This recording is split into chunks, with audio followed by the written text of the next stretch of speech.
perfectly fine. Hi, Love it. everyone. It's me, Dr. Smeenerman, Gyno Girl. Welcome back to another episode of Gyno Girl Presents Sex, Drugs, and Hormones. I'm super, super excited today to have a colleague and friend joining us to talk all about sexual medicine and everything in between. Today, we're honored to have Dr. Maria Uloko. She is a board-certified urologist and one of, 7 urologists that can treat both. I think I know all 7 of them. So 7 urologists who have been fellowship trained to treat both men and women and female sexual dysfunction, trained by the OG, who I talk about a lot on this episode. On my show, I talk about Dr. Irwin Goldstein and Ishwish a lot. So my listeners know, but Dr. Uloko was one of the, I guess, 6 that he trained so far. Is that right? Yeah, Okay. one of 7. He's Yeah, number one 7. of the 7. She is an amazing superwoman doing a lot of stuff around the country, trying to change the narrative on vulvar health, on urinary tract infections, on sexual dysfunction, men and women. So let's just get at it with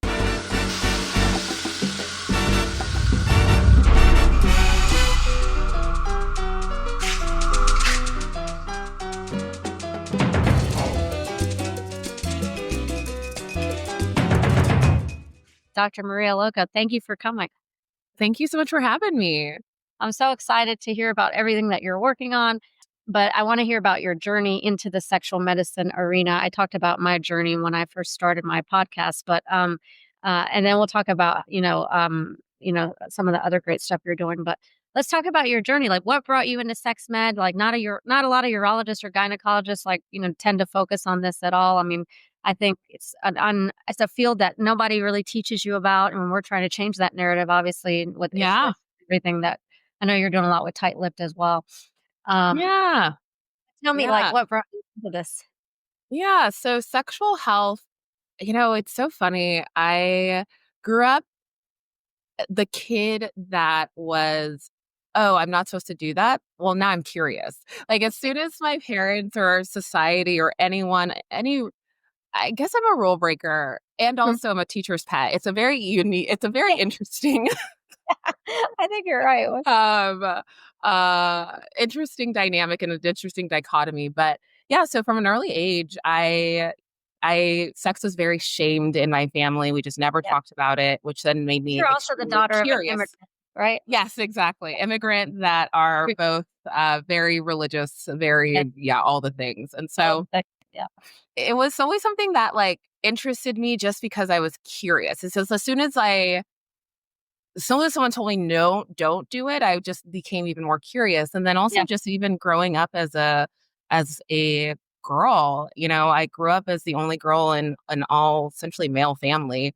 Mhm. And even like learning about my own body was like taboo and so hush hush and secret. And like truly I couldn't Right. even learn about my own body. And so, Like I even became menses, right? Like I feel like if you're yeah. Oh my gosh. it's Oh like my gosh. sex, forget it. Menstruation. Yeah. Menstruation.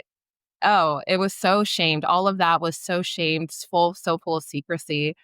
And so I just, I would used to sneak my mom's like red book, which was just essentially like Cosmo for married women and like read about sex and be like, oh, wow, that's so interesting. And I also, while being fully sheltered, like I didn't talk to a boy until I was like Oh, 20 something. yeah. So like, We're like the same people.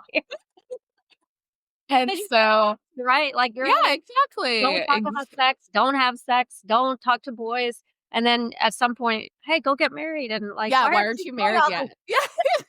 Why aren't you Yep. having sex in context of marriage and having kids?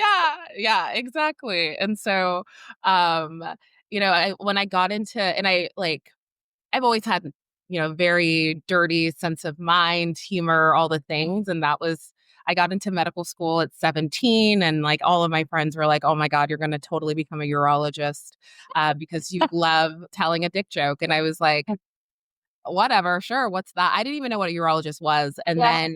then throughout medical school, as soon as like, again, trying to just figure out what I want to do with the rest of my life, this is why you probably shouldn't be 17 and become a doctor. But just trying to figure out what I wanted to do was really tough because, I didn't like a lot of the things. And then I found surgery and then I found urology. And so with surgery, it was this like really great way of I love problem solving. So solving Yeah. a problem, surgery is here's a problem, here's a Yeah. direct, quick, Yeah. not quick fix, but you get to fix it. And then I met urologists and I was like, oh, They're these hilarious. people are Yeah. funny Yeah. and So great. weird and like very like fun and smart and innovative and cool. And so I then took a rotation and then kept taking rotations. And then I said, this is what I want to do with my Mhm. life. And then, in actual urology, I liked it, but it was nothing that like gave me passion. And I still remember Dr. Christy Gooden, who is a transplant surgeon where I went to medical school Yeah. and it was a mentor. And she gave me this, she always stuck with me how much she loved her job. Being a transplant surgeon, I still remember we had this like awful take back case. Um, and it's like 2 o'clock in the morning, and she is just like ready to go. She's like so pumped. She's like, let's save this person's life. Let's go. And I was like, oh my God, this is 2 o'clock in the morning. I'm exhausted. How are you? Like, I know you've done 4 transplants today. Like, how are you so Yeah. excited to be here? And, when thinking about a career in medicine and like a career, like that wasn't just a job for her. That was her life's calling and mission. Mm. And that was something I was like, that's what I want. That's what Um, she Yeah. Yes, yes, where I'm just so geeked about the work that I do and Yes. feel so excited about it, and even when it's inconvenient to everything else in my life. Yeah. And so urology wasn't that for me. And I was like, oh, this is kind of like, this is fine. It's good. I enjoy it, but Yeah. it's not, it's a job and not a calling. And then when I found sex med, I was like, oh, this is fun. Yeah. And then I found Erwin Goldstein found me. Yeah. And that was like the first time truly, and this is where mentorship really comes into, is like, that was the first time I felt like someone as a urologist saw me, Yeah. saw me outside of just like, a standard urologist and was like, I want to mentor you. I want to train you. You are someone I am seeking. And I was like, Yeah. when you're 0.02% of urologists in the world, you're like, oh, someone wants me. Oh, I don't really? have to, Yeah. yeah, I don't have to prove myself. You just want Yeah. me. Great. Yeah. Awesome. So He's then so I awesome. took, He's like he's amazing. And also, I was living in Minnesota at the time. And the idea of training in San Diego for a year, I was like, say less. Like, say it's exactly. Um, and, I did not understand how that decision was going to change my life. And I'm so glad it did, because once I found comprehensive sexual health, where not only am I taking care of men and penile sexual health, I'm taking care of everyone with genitals and understanding the science and the research behind it. It literally, like, I finally understood what Dr. Gooden was talking about making, like, finding your passion, and chasing that. And now I live, breathe, sleep sex and sexual health and yeah. research and all of the things. I love it. Yeah, that's awesome. I love that. I think that those of us in this realm kind of, like that's why Ishwish feels like home. And that's why, I didn't Yeah. get the opportunity to do obviously I'm not a urologist. I couldn't do a fellowship with Dr. Goldstein, but I did a preceptorship with him like for a week. And it's Yeah. really transformative, even just to learn how he does all the things that he does. And, the Goldsteins are so welcoming. It's just been great Yes. with them. Yes. Like, we stand on the shoulder of giants, and even just understanding, that this man's career could have ended with Viagra. He could have gone Yeah. into Could have been like, retirement. bullshit. Yeah. And instead it saw a much bigger problem, a much bigger systematic problem, and then decided to dedicate his life towards that. Like, Yeah. that's, Yeah. ooh, And that, for the people that maybe haven't listened to some of my other podcasts, you know, you can explain, Maria, if you want, but Dr. Goldstein is like the creator of female sexual medicine in essence, right? Like he's the OG. He's like, yeah. yeah, Yeah. Or I think what he was really fundamental about was the cross collaboration mhm, and really bringing it out of, even at that time, only a few handful of gynecologists were even yeah, addressing sexual health. And what I think his their superpower was not just, was like the cross collaboration that has Yeah. happened With in so physical therapy, many industries. Yeah. therapy. Yeah.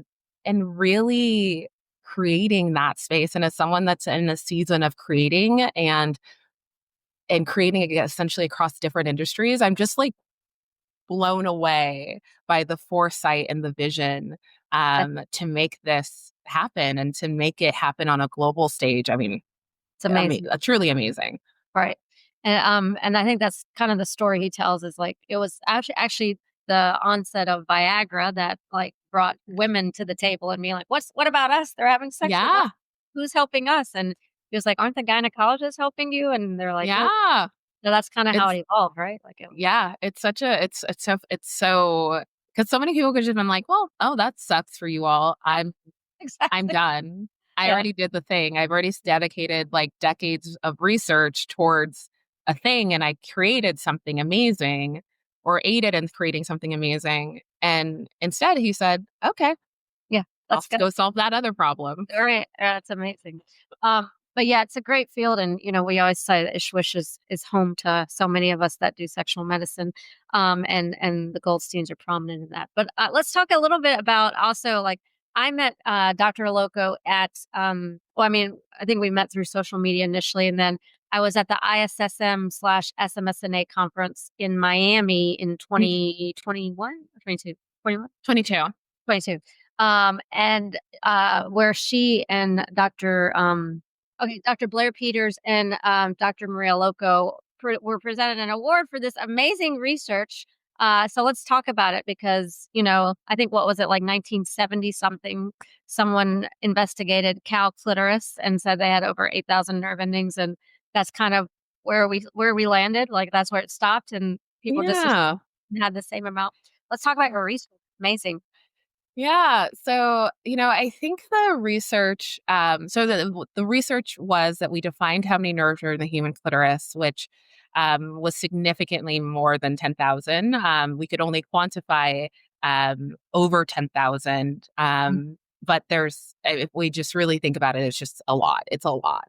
Um, and really, this was a cross collaborative, multidisciplinary, meaning we had a urologist, a gynecologist, and a gender affirming surgeon, plastic surgeon that did this research. And I think it speaks to the wider narrative of how important cross collaboration is. Oh, And that's something that I learned also from Dr. Goldstein is that, we all operate in the pelvis and yet as urologists, we only know the urethra. And then as yeah. gynecologists, we only know the Uter vagina. And then everything else is kind of just like yeah, all just there. And it's like, no, we actually all need to be learning the same thing, being trained together and like your skill sets are great at this and my skill sets are great at this and let's combine all of that and like it's a fascinating thing. And then the other thing that really like the actual like this research actually came from spite and frustration. I was getting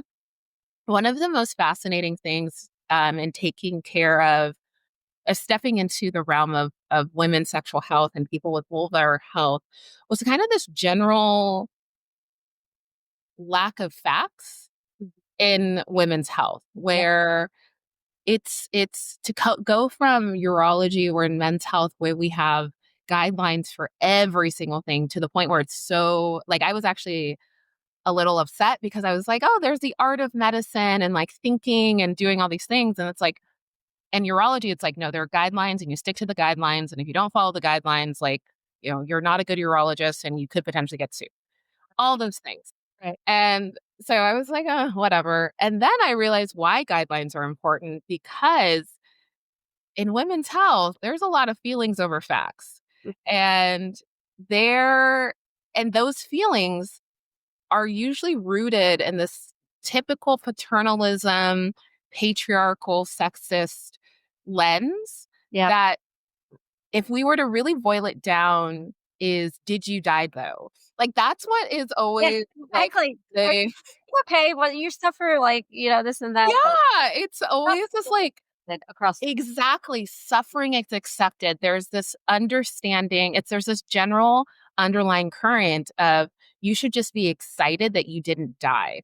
yeah, Um True. And like that is where a lot of decision is made, right? And a lot of decisions are made off of this underlying feeling that women do not deserve a quality of life. And that is the foundations of medicine. And when you then take that and you train, and this is like it's a generational feeling, really. And so then you're like, that person's training the next generation, is training the Yeah, next generation. absolutely. And so we're building really more on feelings than we really are on facts. And Yeah, that's directly harming women. And absolutely. that was the point where I was just like so mad. I was like, I still remember I was on a podium giving a lecture about pelvic pain, and someone asked a question, and I was like, well, this is what the research shows, but also this is why the research isn't great that we have. And this is how important it is to collect data and do research. And they're like, well, I just feel a certain way. I was like, ma'am, Yeah, feelings are not facts. exactly, exactly. I was just like, and Yes. it's like, it's crazy. And so, Yeah. I actually called Blair after that conference because, as someone that we oftentimes are the last resort for a lot of patients. And one of the things that I often see is what I would classify as malpractice. Oh, But totally. because women internalize the narrative of like, oh, I'm challenging, I'm difficult, they don't say anything. They suffer in silence. They leave that doctor's office and say, well, I guess it's just me. And then they come to my office. I'm like, ma'am, no, that was Yeah. bad. That's Yeah. illegal. They cannot say those things to you. Yes, exactly. Oh And my so, and what again, when you hear those stories at least 30 times a day, you can't help but kind of get angry when yeah. someone's telling you that they're refusing to give care based off of feelings instead of the actual facts. And so I Yeah. called Blair so angry Yeah. and just being like, and this is why women are suffering, because Yeah. doctors are just going off of feelings instead of facts. And like, I was like, and we don't even know how many nerves are in the human clitoris. Like, literally, the foundations of women's health are not known. Yeah. And he was like, we can get those real quick. We can count them real quick. Let's do this study real quick. Yeah. That's amazing. It was, it was just one of those things where Clicked everything. yeah, everything really clicked. And like that that ragtag group of people, like we were all like within our first year of being in clinical practice. Uh-huh. We like got a very small grant. Like it was like we really did that grassroots work ourselves to Yeah. prove a larger point and to aid to the narrative. I just never thought it would blow up to what it So what was. And I'm so appreciative of that. And I really hope that the actual story behind the research gets out there too of why did we do this? The right. reason was we need more foundational research in women's health because that's what's going to actually lead to better outcomes clinically. Yep. I mean, what's the statistic that it wasn't until 1993 that women were required to be Yes. in studies? That Yes. was that long ago, right? Yes. Yes. Yes. And I think that's such an important thing because so many of us are leaving training thinking, oh, we learned everything that we could ever learn about the human body. And it's like, no, we haven't. And Oh, so we have to start thinking more from a lens of exciting discovery instead of just being like, well, that's just the way it is. It's like, no, we yeah. are just started. That's why there's so many syndromes in women's health or disorders, but there's not that many Exact- disease states because we don't know. Like we haven't done the research. exactly. It's so frustrating. Exactly. I mean, Yeah. like just even taking care of patients with like endometriosis or PCOS or, like some of these, and of course, sexual pain, like, to tell a patient who like 1 in 10 patients suffer from like endometriosis, up to Hmm. 80% of color get fibroids and heavy bleeding, right? And Yeah. if you think, okay, if 1 in 10 men suffered from their menstrual cycle every month, or 80% of men suffered like that, we would have had an answer 50 years ago. right? Yes, yes. And I can say that because I get to take care of all genders. Mhm. And that is the medical sexism that exists. It's not hypothetical, it is real. It is Yeah. real. There is objective evidence and data to show that. And, you know, it was actually that huge gap in care delivery actually made my job as a clinical clinician almost impossible Mhm. because I would be like, for my male patients, I'd have all these really straightforward pathways, Yes. very easy. And they're like, oh, by the way, my wife doesn't enjoy having sex with me. I'm like, great, send her my way. Uh, And she couldn't get seen for at least a year and a half because that's how long my waiting list was because I was the only person. Even when I would then be able to see them, most of the medications that are life saving and evidence based aren't covered by insurance. mhm. Um, and I'm also then spending several visits unpacking years, decades worth of trauma because they've been neglected by the system. And it's just like this is my men's health clinic, so well resourced, so straightforward, super Yeah. fun. My women's health clinic also very fun, but very under resourced. I could even like dollar to dollar, I can tell you how much I was losing money taking care of women, even though it was something that I care so much about, Absolutely. because these are just huge inequalities, right? And Like the reimbursement rate for women is way worse than men. mm-mm. That's Yeah. insanity because women in theory are more complex, even though they're actually very straightforward, but the complexity of disease is actually much higher. Yep. I'm like, make any of this make sense. I know. Cannot It's explain frustrating. you can't explain it other than it's medical sexism. That is what it Absolutely. is. And we Hatred, just got to start calling envy, it. all the stuff. Yeah. I always sort of joke with my patient, well, that's because the government hates women, and so we don't have X, Y, or Z research, and I joke about it, but, like, the reality is, like, if there was, like, this much support for our health and our disease states, we would have answers, We we would definitely would. absolutely have answers. And it actually there's just if we think about how little we know, it's actually very overwhelming. And I know that there was recently that $100 million The White House pledge. budget, yeah. Baby, we need More than billions of dollars for this. Like, this is not, yeah. And that my fear is that they're going to say, well, look, we gave $100 million. Like, you guys should be good. It's yeah, like, that's no, the iceberg. no, exactly. Like, Yeah. exactly. Yeah. So true. And I don't know about you, but like I'll come home sometimes after like having a couple new patients with either like PGAD or like really long, sexual dysfunction issues. And you go through a whole story with them about 7, 8 years of like not getting the Mm-hmm. appropriate diagnoses. And sometimes I come home so like emotionally drained. Like I just feel Yes. like, oh my God, I feel so sad about the world sometimes that like these Yes. women have suffered 8 to 10 years before they saw someone that had an idea what was going on with them. Yes. And and I can just I mean, and I'm someone that takes people's emotions to heart, so I think, like, I have too much empathy sometimes, so Yeah. Yes. sometimes I'm like this at home, like, "Oh my god."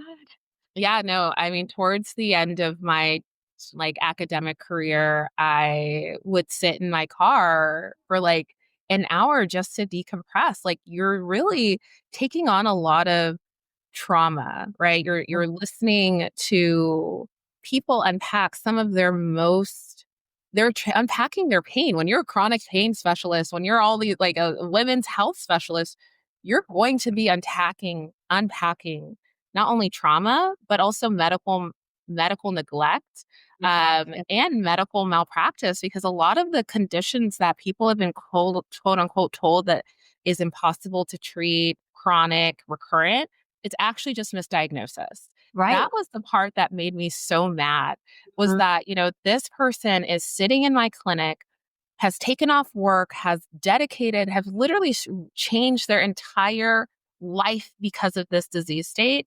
They've been told it's impossible, you'll never be fixed, try some random stuff. And I'm like, baby girl, it is actually very treatable. Yeah. I already know exactly what you have. I don't even have to do an exam. Like, that was by the end, I would have like medical students with me or all those things. And they would just be like, Dr. Uloko, already know what this person has. And I was like, yes, Yeah. I know. Because Listen to you've your seen this. patient, right? Exactly. You Yeah. just know. And it's just like getting the basic education. So, it got just so frustrating because this work isn't hard. To Mm, me, it wasn't all that hard. It was just that most doctors aren't educated or are choosing not to learn about this. And the exactly. only people that are suffering are patients. Like, we're telling patients that they are challenging instead of actually looking and seeing that the healthcare system, ACOG, AMA, we are not training our doctors to know about women's bodies, Yep. Absolutely. period. And that's it. That's it. And I need That's the every issue. patient to know that like it almost feels like we're like whistleblowers in a way Yeah. of like, Yeah. look, listen, the healthcare system is truly not training its doctors on your bodies, and you're the only one suffering. And I just would sit with that big conundrum Yes. every day after my women's health clinic. Yeah. And that's actually what led me to leave my academic job and create Vulva AI, my health tech company. Oh, yeah, let's talk about that next. That's amazing. But I do agree with you, like, just as a side note, like, when I was a resident and, like, I remember seeing my first IUD insertion because, like, you're like and they're like, "Oh, don't worry, there's no nerve endings at the cervix." And they put this tenaculum and you look at the tenaculum and you think, "Oh my god, that looks so painful." And, you see the patients are screeching and whatever. I'm like, "Isn't there something we can do?" I would say, "Isn't there something we can do?" And they'd be like, Yeah. "Well, la, la, la." I mean, that's why, like, I use nitrous in my office. I do all the things to Yes. patients, don't have that kind of pain, but, like, it's like this habitual training that you get, and it's like, well, Yes. the data doesn't suggest that, using lidocaine will help. Well, if that patient thinks it's helping her, I'm gonna give it to her, you know? Like, right? Right? That, like, it's so fascinating to have taken care of men where predominantly men, I still saw women too, but it's just a very different training, like even mentality of like who deserves comfort and who doesn't. You know, there was never a question to make sure our patients were comfortable during procedures. Like, that was just never even a question. And if your patient isn't comfortable during a procedure, you are failing as a doctor.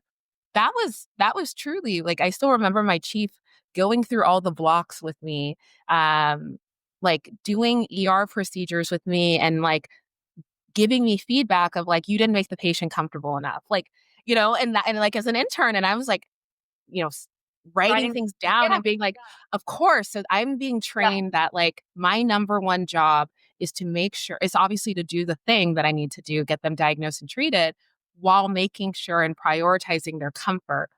yeah. That is not what is trained in women's health. What It is no. very much, and it breaks my heart when I'm talking to other women who are gynecologists that are just kind of like, yeah, she's just Oh, so I complaining. And I'm I like, wait, no, yeah, they're complaining because you're harming them. Like, yeah, they're complaining because that exactly. procedure is very painful. Like, What do you what are we talking about? There's no award for that, and it's like, and I don't do obstetrics anymore, but I remember, like, when I was in academics as well, and I was seeing a resident, and she was like, "Oh, she's only, like, 3 centimeters, and she's complaining about pain." I said and at that point, I hadn't had a baby, but I was like, "You know what? But it is painful. Like, this is painful. Like, give her Yes. the epidural, give her the epidural," I'd say, and they're like, "I don't think she needs it yet, doctor." And I'm like, "You don't get to decide if she's in pain or not. You don't have say." Yes, exactly. That That's the mentality, and even, like, among, like, when it comes to even, like, you as me as an OBGYN being pregnant, I remember being like, "Oh, I was having preterm contractions," and, other OBs were like, "Well, I was practically, like, in labor when I did a C-section my, 3rd trimester," and I'm like, "You don't get an award for, like, yes, enduring suffering." exactly. It is so fucked. It is like, that's the only word. It's the only word that makes sense, because it is one of the most, now, and again, this is, again, if you're a woman going into that healthcare system where that is the mentality that your suffering is okay. It's okay, yeah. It's actually expected. We actually build that into our treatment and diagnostic plan. Like, that's how we learn how to evaluate patients. If you're suffering, then we're doing a good job. Like, what the hell is that? You know? Baby, it just Oh it God, it drives blows my mind, and it's like, it's yeah, it's how do we speechless. fight culture? How do we fight culture? And it's we only are able to fight culture by empowering patients to know that that is not okay. I tell this story a Yeah. lot too, is that, when I was, an intern actually, like, there's medical sexism, of course, but then you top of that, you put medical racism in the mix, and it's really, like, Yeah. also it's to women of color, right? I Yes. remember I tell this story a lot, but when I was an intern and there was a patient who was, of my descent, I think she was Pakistani as well, and she Mhm. like a lot of, women of my culture have vaginismus, and I talk about it a lot. Mhm. She had, all the vaginismus symptoms, and she was in early labor, and I remember the attending walking out very frustrated because she couldn't examine the patient, and she Yeah. looked at me and she goes, "What's the deal with your people? They act like they've never had anything in their vagina." Like, can you imagine being first an intern listening to something that was so blatantly racist, and then, like, this woman is suffering in pain and she has vaginismus, and you're just, you know what I'm saying? Like, I was like, There's Lord, just it's an ingrained general sense of humanity. Like it's an ingrained loss of humanity. Like that is not a person. Like in it is and I'm so glad that you saw that and said this isn't normal. This right, isn't right because I think this is how culture begets more culture, right? It's like you set the precedence. That attending was setting the precedence for people's pain doesn't actually matter. We don't center me, their pain or their or sorry. because she's brown and that's what she Ex- expected from her. You know what I'm saying? exactly. Exactly. Like there's no your comfort doesn't matter. And even I've had some of the most I taught gynecologists too and like truly some amazing gynecology residents and urogyn fellows. And it was always fascinating. And I also taught urology residents, just again, that culture of acceptance and allowance. So like, and just kind of this like general It's okay. deep disdain for women in the gynecology field. Like at least like when I would Complaining teach. about this or she's complaining about Yes. Yes, I still remember I had one of like I worked with some of the most amazing gyn residents and fellows, brilliant, coming from some of the best countries or programs in the country if they were a fellow. And then we just had a really awesome gyn program at where I was previously at. So top of the top, brilliant, amazing. I had to literally train every single one not to not to hate women and like to really check them on this internalized bias that they didn't even see because the people that were coming to my clinic already wanted to be there and like learn or excited and like clearly super passionate about giving high level care to women, yeah, but because they were trained in a system that inherently just hates women, they yeah, would say things to me that I was like, that's I not know you don't believe that. I know you don't believe that. So let's do a thought exercise yeah, to break down why that thinking is very problematic and actually directly harms your patients. And a lot of it's centered around believing their patient's pain. exactly. Um, Oh, that is like your like I love what you said of I just believe your pain. It's like I don't need to believe that you have pain. You are telling me you have pain. My job is to figure out what the why? pain is and Yeah, then make sure you're comfortable. That right. is it. Yeah, It is like, it was actually funny because so many of my patients that have been through the system would spend so much time over explaining themselves to me to the point where I was like, oh, friend, I believe you. You don't have to, I'm not, your job isn't to get me to believe that you have pain. I already believe you. You could tell me anything and I would believe you. right, My job is just to make sure that we figure out why and how to fix it. That is right. it. You Yes. You and don't have to it convince was anything. exactly. I was like, like it was. I could almost. I already knew the energy Yeah, of those patients going in, and it just made me sadder because I'm like, this is the person that needs extra love and care because the system has made them this way, mhm, has made them so distrusting that they have to over explain themselves, what they're feeling in a way that's almost chaotic. Right. But for them, that was the only way they could feel that they were being heard and listened to. And it would always be funny, like after they did that and like talked at me for like 30 minutes, I was like, oh, I already believe you, by the way. I just needed you to know. About the history of why this I happened. just like, I already believed you. Like, this is, Yeah. I just Hopefully wanted you to know that that's our only goal is moving forward, not you having to justify your pain. And I think absolutely. that's such a shit lot that women have in life, and dealing with the healthcare system. I agree. And I mean, like, that's one thing I always told the residents too is like, like, let's just remember one thing, like, especially my it was always women saying this too, it's Yes, yes, double shocking. And I'd be like, you know what, just, we have to believe the patient. And remember, karma does not forget an address. So if you're going to tell her that this, da, da, da, when your time comes and you're in labor, someone might not give you an epidural you know what I'm saying? Like, you have to think yeah, like you're in that situation. Pretend like yes, that's or your sister, or I mean, if you can't empathize with them in another capacity, put someone in there that you love, and then tell me you feel the same way. exactly, exactly. So it's very interesting. Okay, let's talk about vulvar AR. We were about to talk about it, and you were telling me this Yeah. the reason you brought it, you kind of developed it. But tell us what it is and how it works. Yeah. So, Vulva AI I always say it's a love letter to my patients. And it really came from sitting and listening. I think it's so interesting now that I've gone into this business space, a lot of people are like, well, you need to do customer discovery. And I'm like, baby, I've done over 2,000 Yeah, customer discovery interviews. Like yeah, everyone's like, most people are like, oh, I've talked to 50 people and I talked to yeah. 100 people. It's like, List. I have treated, I have interviewed, and like the way that I do things is very different than other physicians. It's not a 10-minute visit, it is a dedicated visit. So I'm unpacking decades worth of trauma with every single patient that I have. So it's not just like in and out. And Yep. so understanding those stories and understanding those backgrounds and really seeing their huge pain points, it really came down to doctors aren't being trained on vulvar health and how to diagnose vulvovaginal conditions and urinary, like really actually how to do it. Yep.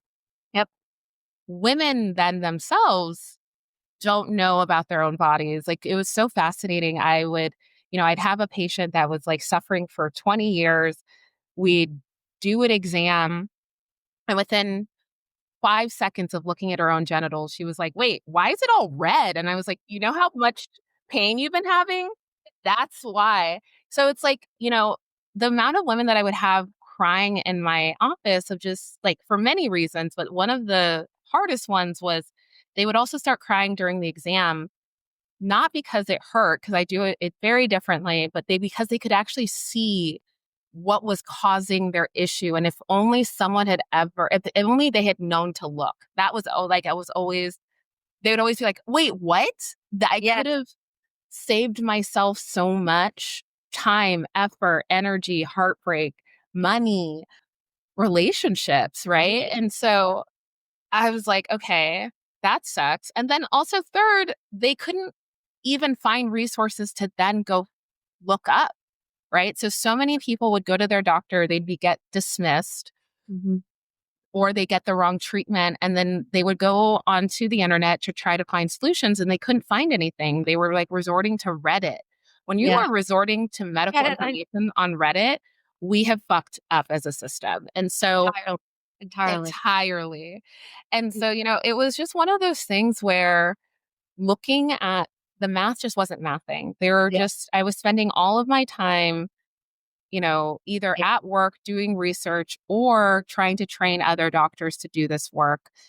But that was really slow. We never stopped talking, we never stopped doing the thing, but that's not actually creating change, like worldwide expansive Right. change. And a lot of this comes down to the lack of education and lack of training, and Yeah. on the physician side and on the patient side or on Right. user side. And so when I thought about, big system problems and big system issues, I was like, tech is the way to go. And then when I thought about AI, like right now, generative and AI is having a moment. Yeah. And how I think about AI, what I think about it is that AI is great for where humans are failing. And currently, when humans are failing in diagnosing and treating vulvovaginal conditions, whether it's recurrent UTIs, recurrent vaginal infections, chronic pelvic pain, overactive bladder symptoms, IC, interstitial cystitis, they're failing. They're failing at it. I can treat and diagnose these patients in 10 minutes, 30 minutes, depending on, how much we have to unpack. Yeah. Why is it that then they are suffering for decades, Years. on average 7 to 10 years to get Yeah. the actual right diagnosis?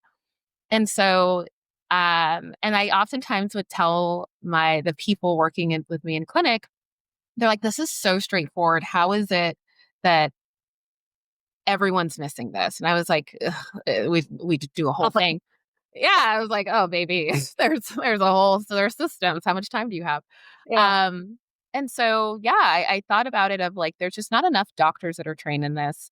And also I want to arm my patient, or I want to arm anyone with a vulva with the ability to advocate in the doctor's office. The amount of Yep. women that are told the most asinine, wrong, blatantly just wrong things. There's just so much. And it not only spans from vulvovaginal health, but menopausal health, Yeah.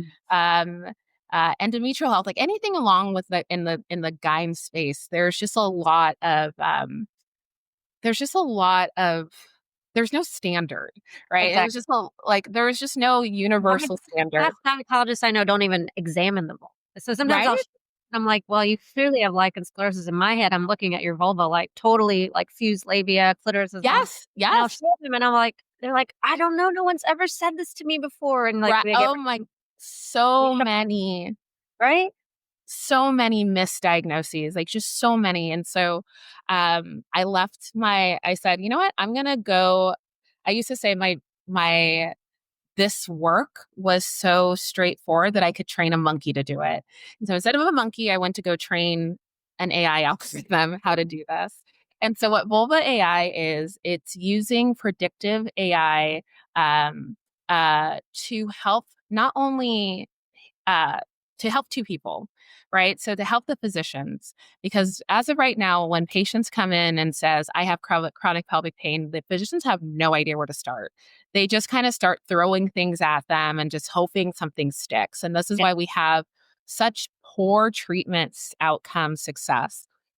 I wanted to be able to create for them an algorithm that actually helps them create their own differential diagnosis and then actually walks them through the steps of how to get diagnosed and how to carry out the diagnosis and treatment.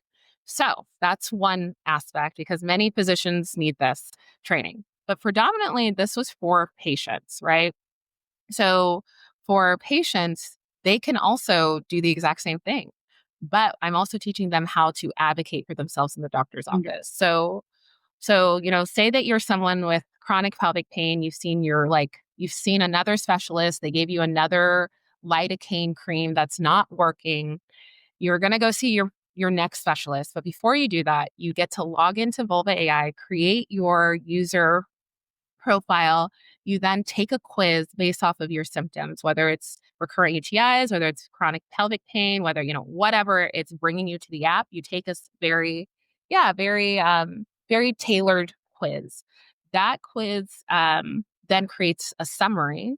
That summary then teaches the AI model how to get you diagnosed. It actually builds your differential diagnosis of, oh, it could be hormonally mediated vestibular dyspnea, it could be pelvic pain. What yeah, is HMV? What is like pelvic yeah, floor dysfunction? What right, is da da da da? So they get all the information around it. So actual evidence-based information. And then we then give them the script of walking them through diagnosis. Like, so this is what you should be talking to your doctor about.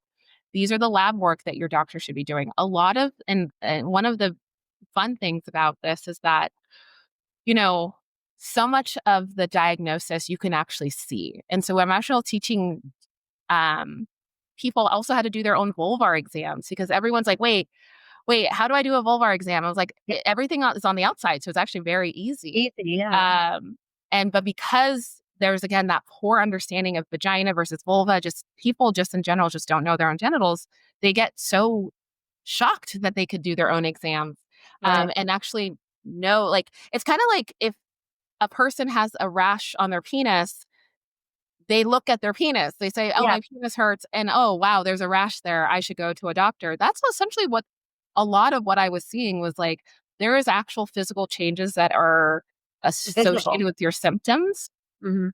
and we can fix those changes. But Right. because so many women had never even looked Yeah. themselves, they didn't even know they were just like, "I don't know, it hurts down there, but I couldn't tell you why." And I'm like, then they saw it and they're like, "Oh, well, Yeah. now I know why it hurts, but what is causing that?"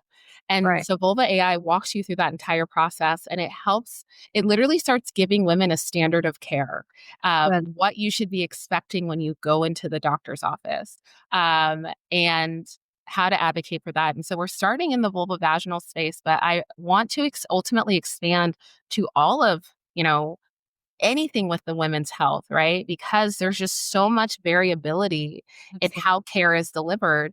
And I want to be able to give women, people with vulvas, even birthing people, as they are going through the healthcare system, they have their own checklist of what should be happening, um, and how to advocate for themselves. And I, especially because they are so vulnerable when they're going through the healthcare system. And so this this is a love letter to women. This is a love letter to anyone with a vulva, anyone that's been had any medical trauma happen to them, where we get to actually protect you through the system by Yep. educating you on your own body, by educating you on the process to getting diagnosis, on the process to getting treatment. And it's like having your own vulvar specialist in your pocket. That's And great. one thing I thought was really fascinating about women's health is that we have completely given our vulvas to the doctor. Mhm. No one else knows about the vulva except for the doctor. But funny fact, the doctor doesn't even know about the vulva. So just Absolutely. no one knows there's a vulva. So And true. it's because like, you just assume that your doctor knows everything. And Mhm. there's no other part of the body that is so neglected and so Oh, shamed and so tabooed I mean, that most it people don't just, even know the word vulva, right? Like, if you don't know yeah, vulva, you just say down there or my private part, whatever. Like, you can't even mhm. use terminology, then how are you gonna look at it to see, like, Exactly. yeah, Exactly. Exactly. And so, ultimately, this goal is to get people to quicker diagnosis, more accurate diagnosis, and better treatment outcomes, and when really reduce harm in the healthcare system.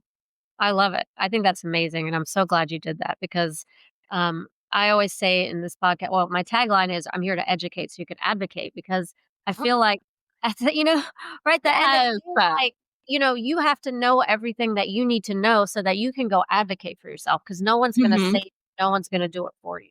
Yeah. So, I think, I tell I have a lot of patients who, like, I help get pregnant because they can't have sex or whatever, and when they do, Yeah. well, now Yes. you have to go and, see an OB that can deliver you because I don't do that anymore, and they're like, a lot of times they're, like, crying, like, especially my women of color, they're like and my Black women specifically, because 'cause they're like, "I know the maternal mortality rate right now, and Yes. to me, so how am I gonna get Yes. somewhere else?" And I'm Yes. like, "Listen, you call me if they don't treat you right." Yeah. No, I mean, it's crazy how it just speaks to such a larger narrative of like how vulnerable almost every woman is. Like truly, if Oprah can't even get right menopause care, what is gonna Or happen Halle Berry or to any of that, right? right? Like everyone is fucked in this system. Yeah. But then you start adding intersectionalities, like then that makes it even harder for you. And that, I mean, there's a reason we have such terrible outcomes.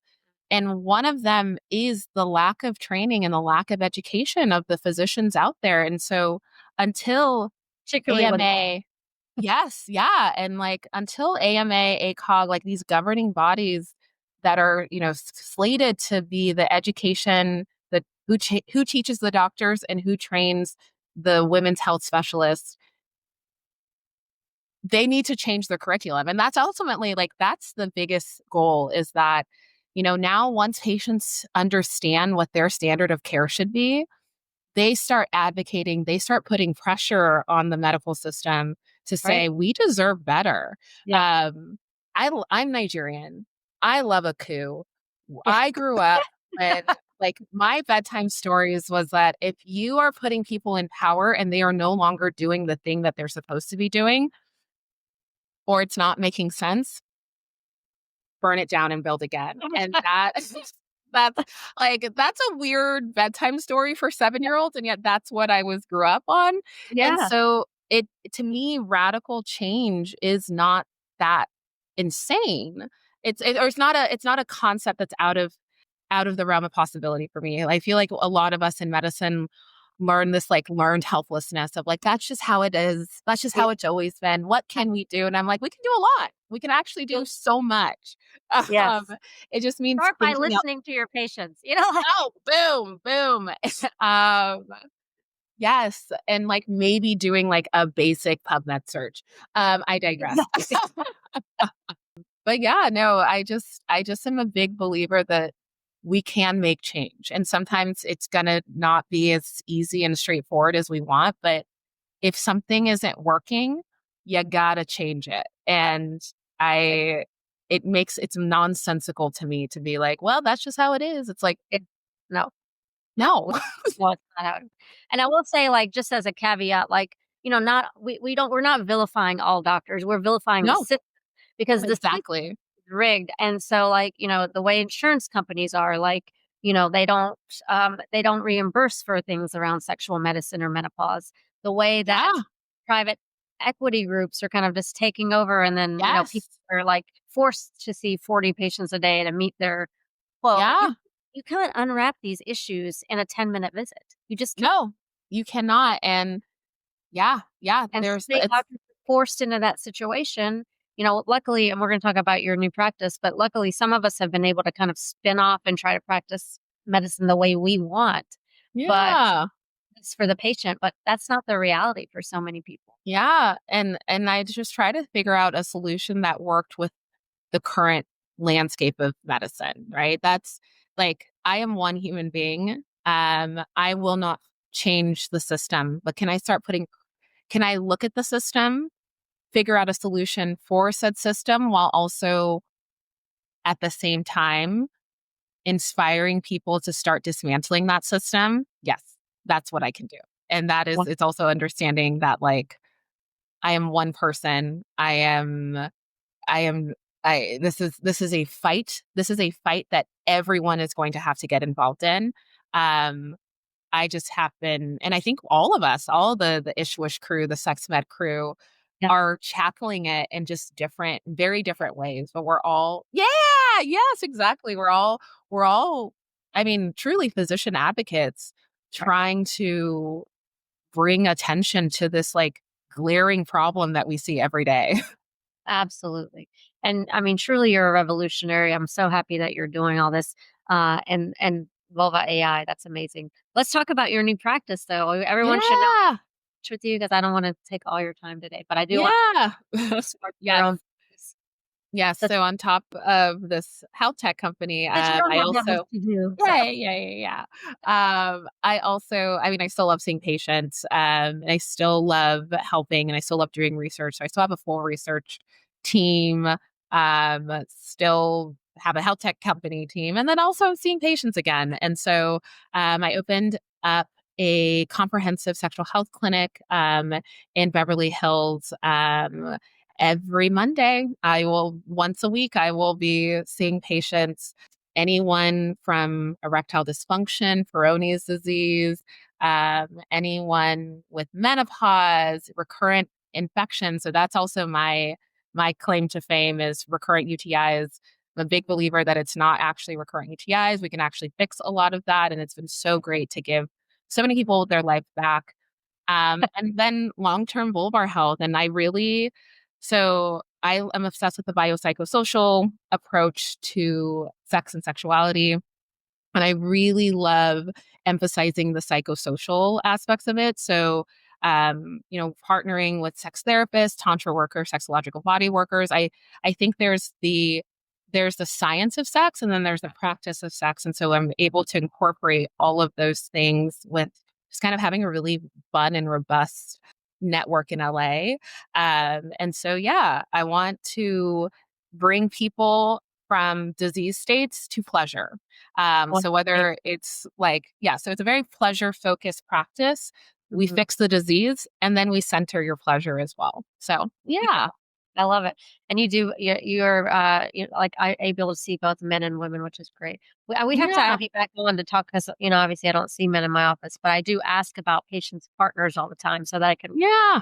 help them get like, does your partner have Peyronie's, erectile dysfunction? Let's get you to somebody that can help you because obviously, if you're a heterosexual, you're having sex with, and you're a female, you're likely having sex with another man who might have problems, especially in the midlife. Yeah. Yes. Yes. Yes. So Yes. Yes. My jam.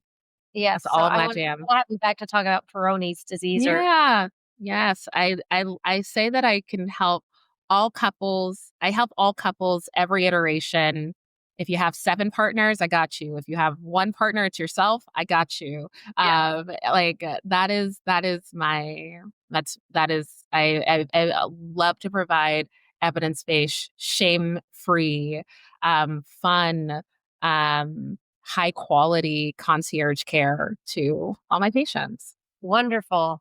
Well, you guys know where to find Dr. Maria Loco check out Vulva AI. It's amazing new technology for patients and for other clinicians who are listening. So thank you Yeah. so much, Dr. Loco, for being on my show. And I will have you back one day when we can talk about men's sexual health a little bit more. Yeah. Yeah. But, thanks for joining me today for Gyno Girl Presents Sex, Drugs, and Hormones. Remember, I'm here to educate so you can advocate for yourself. Please tune in for my next episode, and thanks If you for have a joining me. second, please subscribe to this podcast. I'd love for you to be a follower and learn as much as you can about the things that we're going to talk about with all the people on our journey. Please review us on Apple or Spotify or wherever you listen to podcasts. These reviews really help. Review us, comment, tell me what else you want to hear to get more information. My practice website is www.cgcchicago.com. My website for Gyno Girl is www.gynogirltv.com. My Instagram is Gyno Girl, so please follow me for some good content. Additionally, I have a YouTube channel, Gyno Girl TV, where I love to talk about all these things on YouTube. And please subscribe to my newsletter, Gyno Girl News, which will be available on my website. I will see you next time.